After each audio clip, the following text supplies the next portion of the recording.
Hello friends, कैसे हैं आप सब।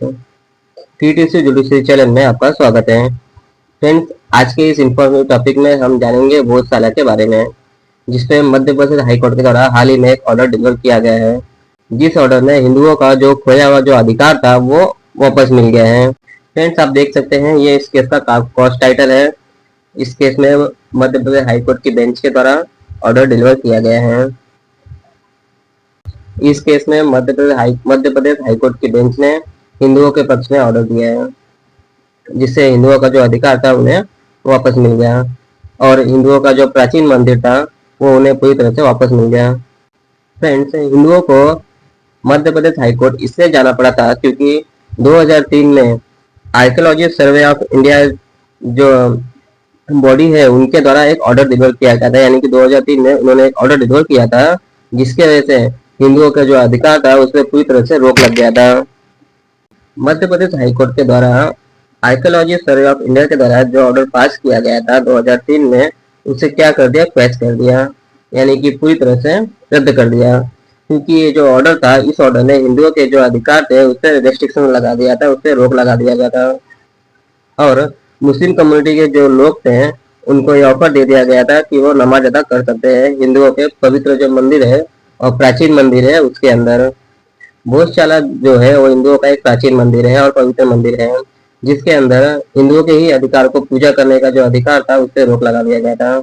इस वजह से हिंदुओं ने मध्य प्रदेश हाईकोर्ट की जो बेंच है उसको अप्रोच किया था।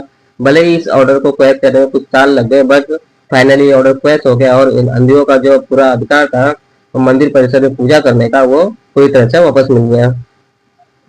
भोजशाला जो है वो 11वीं सदी का एक मॉन्यूमेंट है, यानी कि एक स्मारक है, जिसे आर्कियोलॉजी सर्वे ऑफ इंडिया के द्वारा प्रोटेक्ट किया गया है, यानी कि आर्कियोलॉजी सर्वे ऑफ इंडिया के अंडर में ये संरक्षण में है। और ये देवी सरस्वती का एक प्राचीन मंदिर है, जिसे वाघ देवी मंदिर के नाम से भी जाना जाता है। मुस्लिम समुदाय के जो लोग हैं उनका कहना है कि ये क्या है, मॉस्क है, यानी कि मस्जिद है, ऐसा मुस्लिम समुदाय का कहना है। बट फ्रेंड्स, ये है नहीं, ना पहले कभी था, ना है और ना ही कभी रहेगा, क्योंकि उसका जो आर्किटेक्ट है भोजशाला स्मारक का, वो खुद ये कहता है कि ये हिंदुओं का ही स्थान है, जो कि हिंदुओं का एक प्राचीन मंदिर है माता सरस्वती का। 2003 में एएसआई के द्वारा आर्कियोलॉजी सर्वे ऑफ इंडिया के द्वारा एक ऑर्डर पास किया गया था, जिस ऑर्डर ने हिंदुओं के जो पूजा करने के जो अधिकार थे इस स्मारक के अंदर, इस मंदिर के अंदर, उसको रिस्ट्रिक्शन लगा दिया गया था। और ये ऑर्डर पास किया गया था कि मंगलवार का जो दिन है उस दिन जो हिंदू कम्युनिटी है वो क्या करेंगे, पूजा करेंगे, और जो मुस्लिम कम्युनिटी है वो क्या करेंगे, नमाज पढ़ेंगे कभी फ्राइडे के दिन। यानी कि एक वीक में 2 दिन का जो टाइम था वो डिसाइड किया गया आर्कियोलॉजी सर्वे ऑफ इंडिया के द्वारा। हिंदुओं को मंगलवार का दिन दिया गया पूजा करने के लिए और मुसलमानों को फ्राइडे का दिन दिया गया नमाज पढ़ने के लिए। बट फ्रेंड, मसला तो ये है कि ये तो कभी मस्जिद था ही नहीं। बट 2003 का जो एएसआई का जो ऑर्डर था उसने मुस्लिम कम्युनिटी को ये अधिकार दे दिया कि वो फ्राइडे के दिन नमाज इसमें अदा कर सके, जो कि एएसआई के द्वारा बहुत ही गलत जो ऑर्डर था वो पास किया गया था, जिसकी वजह से हिंदू कम्युनिटी के जो लोग थे वो मध्य प्रदेश हाईकोर्ट की जो बेंच थी उनको अप्रोच किया गया था। भले ही कई सालों बाद इसका ऑर्डर आया और ये ऑर्डर जो एएसआई का पास किया गया था वो क्वैश हो गया, और जिससे हिंदुओं का जो अधिकार था वो पूरी तरह उन्हें वापस मिल गया। तो फ्रेंड्स, सबसे पहले हम ये जान लेते हैं भोजशाला के बारे में। फ्रेंड्स, आज के इस इन्फॉर्मेटिव टॉपिक में आगे बढ़ने से पहले अगर आपने मेरे चैनल को सब्सक्राइब नहीं किया है तो सब्सक्राइब कर दे, लाइक कर दे और बेल आइकन ऑन कर, ताकि ऐसी जो इन्फॉर्मेटिव वीडियोस है वो आपको मिलते रहे। भोजशाला भोजशाला मध्य प्रदेश के धार जो जिला है वहां पर स्थित है। ये जो आप इमेज देख रहे हैं ये उसी भोजशाला का इमेज है। भोजशाला एक ऐतिहासिक और प्राचीन इमारत है और ये 11वीं सदी का एक इमारत है। यह 11वीं सदी के एक राजा के द्वारा ये जो इमारत है वो बनाया गया था। हिंदुओं के लिए ये वाग्देवी माता का मंदिर है, यानी कि माता सरस्वती का एक प्राचीन मंदिर है और शिक्षा का केंद्र है। बल्कि जबकि जो मुस्लिम समुदाय के जो लोग हैं वो कहते हैं ये दरगाह है, यानी कि मौलाना का मस्जिद है, बल्कि ऐसा कभी था ही नहीं। क्योंकि फ्रेंड्स, अगर ये मस्जिद होता तो इसके जो आर्किटेक्चर हैं इस इमारत के, उसके अंदर हिंदू आर्किटेक्चर अवेलेबल होते ही नहीं। यानी कि ये पूरा का पूरा जो इमारत है ये हिंदू आर्किटेक्चर पे बना ही नहीं होता। अगर ये मस्जिद होता तो ये पूरा का पूरा इमारत हिंदू आर्किटेक्चर में बना है, इसका मतलब है कि ये एक प्राचीन मंदिर है कि हमारे 11वीं सदी के जो राजा थे उनके द्वारा बनाया गया था। आप इस स्मारक के जितने भी खंबे हैं या किसी भी दीवार पर आप नजर डालोगे, आप देखोगे तो वहाँ पे हिंदुओं के कुछ न कुछ साइन है, जो सिंबल है वो आपको मिल जाएंगे। जैसे कि देवी देवताओं की आकृति निकाली हुई है, कई सारे भगवान की आकृति है वहाँ पे निकाली हुई है, कुछ साइंस है जो हिंदुओं के वो सब निकाले गए हैं, जिससे ये पूरी तरह से पता चलता है कि ये हिंदुओं का ही एक प्राचीन मंदिर है। ऐसे आर्किटेक्चर ज्यादातर जो मंदिरें होते हैं वहां पर ही देखने को मिलते हैं। इस इमारत का जो नाम था वो परमार वंश के जो राजा थे, प्रतापी राजा राजा भोज के नाम पर रखा गया था, जो कि साहित्य कला और शिक्षा के बहुत ही बड़े संरक्षक थे। उन्होंने संस्कृत अध्ययन के लिए इस महाविद्यालय यानी कि पाठशाला का निर्माण करवाया था, यानी कि बनवाया था, जो कि इसे भोजशाला के नाम से जाना जाता है। राजा भोज के नाम से ये नाम भोजशाला पड़ा इसका। ये जो प्राचीन इमारत है इसको लेकर बरसों से कई सारे जो विवाद थे वो चल रहे थे कि आखिर ये है क्या, ये मंदिर है या कि मस्जिद है। जैसे कि दो कम्युनिटी थे और दोनों कम्युनिटी का कुछ अलग अलग ही कहना था, बट रियलिटी जो है उससे हम देखें तो उसके हिसाब से ये मंदिर ही था, क्योंकि हिंदू आर्किटेक्चर पे ये जो इमारत है वो पूरी तरह आधारित है। ये जो प्राचीन इमारत है 11वीं सदी का, इसे आर्कियोलॉजी सर्वे ऑफ इंडिया के द्वारा प्रोटेक्ट किया जाता है, संरक्षण किया जाता है। और कई सारे विवाद होने की वजह से 2003 में आर्कियोलॉजी सर्वे ऑफ इंडिया के द्वारा एक ऑर्डर पास किया गया, जिसमें हिंदू जो कम्युनिटी थे उसे उन्हें मंगलवार के दिन पूजा करने का अधिकार दिया गया, और जो मुस्लिम कम्युनिटी थे उन्हें डायरेक्ट ये एंट्री दिया कि वो फ्राइडे के दिन आके नमाज कर सकते हैं। यानी कि माता सरस्वती का ये जो पवित्र मंदिर था वो अपवित्र हो गया इस 2003 के ऑर्डर से, जिसके बाद कई सारे जो न्यायिक गतिविधियां थी वो तेज हो गई थी, और कई सालों की कड़ी मेहनत के बाद, हिंदुओं की कड़ी मेहनत के बाद उन्हें फाइनली ये भोजशाला जो है वापस मिल गया, और हिंदुओं का जो पूरा का पूरा जो अधिकार था वो वापस मिल गया। 2003 का जो ऑर्डर था उसे हाईकोर्ट की तरफ क्वैश कर दिया गया, रद्द कर दिया गया। हालांकि ये भोजशाला के बारे में अगर आपको जानना है तो मध्य प्रदेश हाईकोर्ट का जो टूरिस्ट का जो ऑफिशियल वेबसाइट है उसके ऊपर इसके बारे में दिया हुआ है, आप जाके वहां से स्टडी कर सकते हो, कि देख सकते हो। ये जो प्राचीन इमारत है और एक धार्मिक स्थल है जिससे जुड़ी कई सारी जो याचिका थे वो आरआई हुए थे। जिसमें पहली जो याचिका था यानी कि पहला जो केस था उसमें यह क्लेम किया गया था कि हिंदू समुदाय को जो अधिकार है वो उन्हें वापस मिले और मुस्लिम समुदाय को नमाज पढ़ने से इसके लिए रोका जाए। यानी कि हिंदू समुदाय के लिए इसे वापस पाने का पहला क्लेम था, और मुस्लिम समुदाय को जो अधिकार दिए गए थे 2003 के ऑर्डर में उसे रोका जाए। जिसके चलते हाईकोर्ट ने एक ऑर्डर दिया जिसमें साइंटिफिक जो सर्वे था वो करने का ऑर्डर दिया। यानी कि हाईकोर्ट ने कहा कि साइंटिफिक जो सर्वे है इस इमारत का वो किया जाए, बट जिससे नाखुश होकर जो मुस्लिम समुदाय के जो लोग थे उन्होंने सुप्रीम कोर्ट को अप्रोच किया, यानी कि सुप्रीम कोर्ट में अपील फाइल किया, जिस वजह से सुप्रीम कोर्ट ने जो हाई कोर्ट का जो ऑर्डर था उस पर स्टे लगा दिया, यानी कि रोक लगा दिया। हालांकि बाद में सुप्रीम कोर्ट के द्वारा इसे रीओपन किया गया और एक टाइम बाउंड जो है वो निर्धारित किया गया इसके प्रोसेस को लेकर। साथ ही इसका जो सर्वे का जो रिपोर्ट है उसकी जो कॉपी है दोनों पार्टीज को सर्विस करने का ऑर्डर दिया, यानी कि सप्लाई करने का ऑर्डर दिया। और इनके जो ऑब्जेक्शन हैं उनको फाइनल हियरिंग पे सुनने के लिए टाइम बाउंड जो किया गया था प्रोसेस के लिए, यानी कि प्रोसेस के लिए, प्रक्रिया के लिए जो टाइम समय सीमा जो था निर्धारित किया गया था उस समय सीमा के अंदर जो दोनों पक्षों के जो ऑब्जेक्शन है उनको सुनने के लिए प्रोसेस जो है वो तय किया था।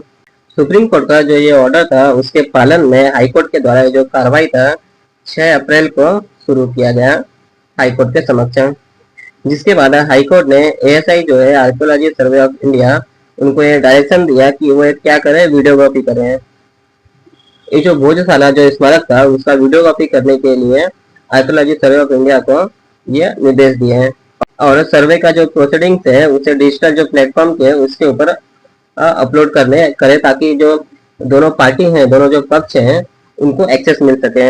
यानी कि जो वीडियो जो बनाया जाएगा दोनों पार्टी को प्रोवाइड करें एक डिजिटल प्लेटफॉर्म के जरिए, ताकि दोनों पार्टी इसे एक्सेस कर सकें। आर्कियोलॉजी सर्वे जो इंडिया है फिर उसके बारे में हम शॉर्ट में जान लेते हैं। आर्कियोलॉजी सर्वे ऑफ इंडिया है, जिसे हिंदी में भारतीय पुरातत्व सर्वेक्षण कहा जाता है, जो कि भारत सरकार की एक प्रमुख एजेंसी है। एक ऐसी एजेंसी है जो सांस्कृतिक, जो हिस्टोरिकल जो विरासत है, जो इमारतें हैं, उन्हें प्रोटेक्ट करती है, उन्हें संरक्षण प्रदान करती है। उससे रिलेटेड उसमें सर्वे करना, इन्वेस्टिगेशन करना या किसी भी कोर्ट के ऑर्डर के अनुसार उसे पालन करने का भी अधिकार है। ये जो आर्कियोलॉजी सर्वे ऑफ इंडिया है, ये जो है मिनिस्ट्री ऑफ कल्चर के अंडर में आते हैं, यानी कि मिनिस्ट्री ऑफ जो कल्चर है उनके अधीन ये काम करते हैं। और इनके द्वारा 3650 से भी ज्यादा जो राष्ट्रीय स्मारक है उन्हें संरक्षण दिया गया है, यानी कि उसे उन्हें प्रोटेक्ट किया गया है। तो इसके बारे में मिनिस्ट्री ऑफ कल्चर का जो वेबसाइट है उससे आप जाके इसके बारे में स्टडी कर सकते हैं। फिलहाल हम चलते हैं अपने टॉपिक की तरफ। इस केस में हिंदू पक्ष की ओर से जो वकील मौजूद हुए थे, यानी कि जो पेश हुए थे, उन्होंने ये तर्क दिया कि ये जो भोजशाला है वो एक प्राचीन मंदिर है और ये राजा भोज के द्वारा बनाया गया था। उनके 11वीं जो सेंचुरी के शासनकाल था, उनके शासनकाल में ये बनाया गया था और ये माता देवी सरस्वती जो है उनको ये मंदिर समर्पित था। उन्होंने ये भी तर्क दिया कि इसकी जो ढांचे है, यानी कि इसके जो स्ट्रक्चर है, उसपे कई सारी ऐतिहासिक और जो शिलालेख हिंदू धार्मिक जो स्थल के जो शिलालेख है वो मौजूद है। इस केस में मुस्लिम पक्ष की तरफ से जो वकील खड़े थे उन्होंने यह तर्क दिया, यानी कि जो वकील मौजूद थे उन्होंने यह तर्क दिया कि एक खिलजी काल का एक ऐतिहासिक जो रिकॉर्ड है उसके आधार पर किसी भी माता सरस्वती का मंदिर का विध्वंस का कोई भी उल्लेख नहीं मिला है। यानी कि उनका कहना है कि उनके पास जो हिस्टोरिकल जो रिकॉर्ड है उनके आधार पर किसी भी मंदिर को ध्वस्त करने का कोई भी उल्लेख नहीं मिला है। और उनके वकील ने तर्क दिया कि धार के जो तत्कालीन शासक थे उनके द्वारा जो ऐलान जारी किया गया था उसकी वैधता का भी हवाला दिया। उन्होंने कहा कि उनके द्वारा ही उन्हें परमिट किया गया है कि ये जो इमारत है, जो मंदिर है, इसके अंदर वो नमाज अदा कर सके, यानी कि नमाज अदा करने की अनुमति के द्वारा दिया गया। और उन्होंने ये तर्क दिया कि ब्रिटिश संग्रहालय में मिली ये जो प्रतिमा है उनके, यानी कि ब्रिटिश जो म्यूजियम है उससे मिली जो प्रतिमा है वो किससे बिलोंग करती है, गॉडेस से, अंबिका से बिलोंग करती है। यानी कि जैन की जो देवी है अंबिका, उनसे बिलोंग करती है। इनकी जो प्रतिमा है जो ब्रिटिश म्यूजियम में पाई गई है। और उनके जो वकील थे जैन कम्युनिटी के, उन्होंने जोर देकर यह कहा कि इस स्थल की जो वास्तुकला है, यानी कि इस स्थल का जो आर्किटेक्चर के जो फीचर्स हैं, उसकी जो विशेषताएं हैं, माउंट आबू जो है उनके मंदिरों जैसी इसकी जो आर्किटेक्चर है वो पूरी की पूरी तरह है। गवर्नमेंट ऑफ इंडिया की तरफ से जो वकील पेश हुए थे उन्होंने ये तर्क दिया कि उन्होंने आर्ग्यू किया कि 1935 का जो ये मुस्लिम कम्युनिटी के द्वारा जो दिखाया गया है, जो ऐलान दिखाया गया है, वो पूरी तरह से क्या है, इलीगल है, इनवैलिड है। क्योंकि ये जो माउंटमेंट है, यानी कि जो एशियन जो इमारत है, वो 1904 में ही प्रिजर्व किया गया था, प्रोटेक्ट किया गया था। 1904 का जो एशियन इमारत को प्रोटेक्ट करने का जो कानून था उसके तहत इसको प्रोटेक्ट किया गया था, संरक्षण किया गया था। और 1958 के जो रिमेनिंग जो एक्ट है उसके तहत ये कस्टोडियन एंड गार्जियन जो है वो ASI है, यानी कि आर्कियोलॉजी सर्वे ऑफ इंडिया है। मध्य प्रदेश हाईकोर्ट के द्वारा सारी चीजों को एनालाइज करने के बाद, सारे पक्षों के जो तर्क थे, जो आर्गुमेंट है, वो सुनने के बाद और आर्कियोलॉजी सर्वे ऑफ इंडिया के जो रिपोर्ट्स थे वो देखने के बाद उसे काफी अच्छी तरह से एनालाइज करने का कोर्ट ने पाया कि ये जो टेम्पल है ये क्या है, एक भोजशाला है और इस किसको समर्पित है, गॉडेस सरस्वती को, यानी कि माता सरस्वती को ये समर्पित है। और हाईकोर्ट ने इसे डिक्लेयर कर दिया, इसे जो भोजशाला है वो डिक्लेयर कर दिया, जो कि माता सरस्वती को समर्पित है। हिंदुओं द्वारा जो रेगुलर पूजा अर्चना जो किया जाता था उसे कोर्ट के द्वारा नोट किया गया और कोर्ट ने कहा कि ये जो प्लेस है वो राजा भोज के संस्कृत लर्निंग के केंद्र के रूप में स्टैब्लिश होता है, यानी कि समर्पित करता है। और ये इंडिकेट करता है कि यहाँ पर एक टेम्पल एग्जिस्ट करता है, यानी कि ये जो प्लेस है वो संकेत देता है, ये इंडिकेट करता है कि यहाँ पे एक टेम्पल जो है वो एग्जिस्ट करता है, जो कि समर्पित है गॉडेस सरस्वती, यानी कि माता सरस्वती को ये टेम्पल समर्पित है, जो कि धार में स्थित है। और ये जो क्षेत्र है वो भोजशाला के रूप में माना जाता है। और वहाँ का जो गर्भगृह है वहाँ पे गॉडेस जो वाग देवी सरस्वती है, यानी कि जो सरस्वती माता का एक मंदिर भी है। इसलिए कोर्ट के द्वारा जो आर्कियोलॉजी सर्वे ऑफ इंडिया का जो ऑर्डर था 2003 का, उसे हाईकोर्ट के द्वारा क्वैश कर दिया गया, यानी कि पूरी तरह से रद्द कर दिया गया। क्योंकि ये जो ऑर्डर था वो क्या करता था, रिस्ट्रिक्शन लगाता था हिंदुओं के ऊपर मंदिर परिसर के अंदर वर्शिप के लिए, यानी कि पूजा करने के लिए उनके ऊपर रोक लगाता था, उनके जो अधिकार थे उनको सीमित करता था। और साथ ही साथ जो मुस्लिम जो कम्युनिटी के जो लोग थे उनको अलाउ करता था कि वो नमाज जो है वो अदा कर सकते हैं प्लेस के अंदर। जिसकी वजह से कोर्ट की जांच में पाया गया कि ये जो ऑर्डर पास किया गया था वो गलत था, इसलिए इस ऑर्डर को क्रैश कर दिया। हाईकोर्ट के द्वारा मुस्लिम कम्युनिटी के जो रिलीजियस के राइट्स थे उनको सिक्योर करने के लिए हाईकोर्ट ने मुस्लिम कम्युनिटी को अलाउ किया कि वो एक जो एप्लीकेशन है वो पुटअप करें स्टेट के सामने, यानी कि राज्य के सामने, मध्य प्रदेश राज्य के सामने, गवर्नमेंट के सामने एक एप्लीकेशन है पुटअप करें, ताकि धार डिस्ट्रिक्ट जो है उसके अंदर मॉस्क्यू बनाने के लिए, यानी कि मस्जिद बनाने के लिए उनको प्लेस मिल सके, जो सुटेबल जो जमीन है वो मिल सके। और स्टेट जो है और राज्य जो है इनका जो एप्लीकेशन है वो कानून के आधार पर विचार कर सकते हैं। यानी कि हाईकोर्ट के द्वारा मुस्लिम कम्युनिटी को यह परमिशन दिया गया कि वो एक एप्लीकेशन जमीन के लिए पुटअप करें राज्य सरकार के सामने, ताकि उनको मस्जिद बनाने के लिए जमीन मिल सके। कोर्ट के द्वारा सेंट्रल गवर्नमेंट और जो एएसआई है, यानी कि आर्कोलॉजी सर्वे ऑफ इंडिया है, उनको डायरेक्शन दिया कि बहुत सारा जो टेम्पल का परिसर है उसके अंदर संस्कृत लगने के लिए एक डिसीजन ले, एक प्रॉपर जो निर्देश है वो ले, ताकि वो निर्णय ले कि संस्कृत लर्निंग वहां पे हो सके। और ये जो प्रॉपर्टी है वो साला वो एएसआई के संरक्षण में रहेगा, एएसआई के प्रोटेक्शन में रहेगा, क्योंकि एक प्राचीन इमारत है, प्राचीन टेम्पल है जो कि 11वीं सदी का है। और इसे राजा भोज के 11वीं सदी के जो राजा थे, राजा भोज, उनके द्वारा बनाया गया था। इसलिए इस एक ऐतिहासिक संपत्ति है, इसलिए ये प्रॉपर्टी एएसआई के संरक्षण में रहेगा। इसके जो प्रोडक्शन जो किया जाता है वो एएसआई के द्वारा किया जाता है, यानी कि आर्कोलॉजी सर्वे ऑफ इंडिया के द्वारा किया जाता है, और ये प्रॉपर्टी उनके अंडर में रहेगा। कोर्ट के द्वारा ये कहा गया कि जितने भी गवर्नमेंट है उनका एक कॉन्स्टिट्यूशनल ऑब्लिगेशन है, यानी कि कॉन्स्टिट्यूशन संवैधानिक दायित्व है कि वो जितने भी एशियन मोमेंट है या मॉन्यूमेंट है, यानी कि जो भी ऐतिहासिक जो इमारतें हैं उनको क्या करें, प्रोटेक्शन करें, प्रोटेक्ट करें, यानी कि सुरक्षा प्रदान करें। और उसके अंदर जो टेम्पल है, हिस्टोरिकल आर्कोलॉजिकल इंपॉर्टेंस जो टेम्पल्स हैं उनको भी सुरक्षा प्रदान करें, उनकी जो सुरक्षा है वो सुनिश्चित करें। और उसे गर्भगृह के अंदर आध्यात्मिक महत्व वाले जो देवी देवताओं की भी सुरक्षा जो है वो उसको क्या करें, प्रोटेक्शन दे, यानी कि सुनिश्चित करें, उनकी भी सुरक्षा जो है वो सुनिश्चित करें। ऐसा कोर्ट के द्वारा ऑर्डर दिया गया। कोर्ट ने कहा कि लंदन के म्यूजियम में जो माता सरस्वती की मूर्ति है वो रखी हुई है, उसे वापस लाने के लिए पिटिशनर के द्वारा पहले ही जो रिप्रेजेंटेशन है वो सेंट्रल गवर्नमेंट के सामने, गवर्नमेंट ऑफ इंडिया के सामने रख दिया गया है, ताकि उनकी जो मूर्ति है वो सरस्वती माता की जो मूर्ति है उसे लंदन के म्यूजियम से लाकर ये जो गौशाला का जो कॉम्प्लेक्स है उसके अंदर क्या किया जा सके, स्टैब्लिश किया जा सके, यानी कि पुनर्स्थापन किया जा सके। हाईकोर्ट के द्वारा दोनों इस केस में जो दोनों पक्ष थे, हिंदू कम्युनिटी और मुस्लिम कम्युनिटी, दोनों के पक्षों के जो अधिकार थे उनको सुरक्षित किया गया, यानी कि रिलीजियस जो राइट्स थे उनको प्रोटेक्ट किया गया। जो भी एविडेंस कोर्ट के समक्ष है उस एविडेंस के आधार पर कोर्ट ने जो बहुत सारा जो मंदिर था उसे एक टेम्पल डिक्लेयर किया, क्योंकि उसका जो आर्किटेक्चर है वो पूरा का पूरा हिंदू आर्किटेक्चर पे आधारित है। उसके जितने भी पिलर है, जितने भी वॉल्स है वगैरह देखे तो वहाँ पे कुछ न कुछ नक्काशी जो की गई है, हिंदू प्रोडक्ट की, हिंदू जो साइंस है वो उससे निकाले गए हैं, जिससे पता चलता है कि ये एक बहुत पुराने जमाने का एक हिंदू टेम्पल है। और वहाँ पे मूर्ति होने से भी ये साबित होता है कि वो एक माता सरस्वती को वो समर्पित है।